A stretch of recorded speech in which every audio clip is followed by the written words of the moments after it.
मीरपुर बठोरो तालका अस्पताल एमएस ऐं मिडवाइफ वारो मामलो।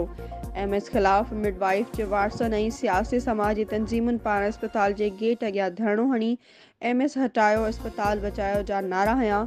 उन मौक़े ते महबूब मेमण, इनायत मेमण, वाजिद जुणेजो, एसडीपी ज़िले सिजावल जे सदर अब्दुल गनी मल्हा, शहरी इतिहाद जे सदर अब्दुल गफूर मेमण, ख़ालिद खटी, जीए सिंध क़ौमी पार्टी जे कादिर बख्श ज़ौर ऐं ॿियनि चयो त तालका अस्पताल जे एमएस चुमन अब्बासी मिडवाइफ मेहरुनिसा मेमण खे ज़बरदस्ती अस्पताल जो बंगलो ख़ाली कराए हुनखे अस्पताल मां लेटर ॾेई रिलीफ करे छॾियो, जंहिं जे सदमे में मुतासिर नारी जी अमर दिल जो दौरो पवण सबबि फ़ौत थी वई।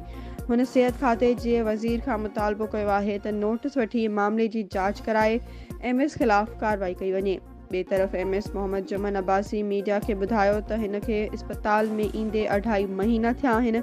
हुन चयो त मूं अस्पताल में ड्यूटी कंदड़ मर्फ़ जे मुलाज़िम मिडवाइफ मेहरुनिसा मेमण खे चयो त 15 ॾींहंनि में सरकारी बंगलो ख़ाली करे ॾियो, न त उन में आऊं बचड़नि सां गॾु रहां। हुन चयो त औरत जी अमड़ अॻे बीमार हुई, उहा बीमारी सबबि फ़ौत थी आहे। मूं कंहिं बि क़िस्म जी धमकी नाहे ॾिनी, न हिरासा कयो आहे। मूं कानून मूजिबि बंगलो ख़ाली करायो आहे। हाणे ही अजाई वावेला करे रहिया आहिनि।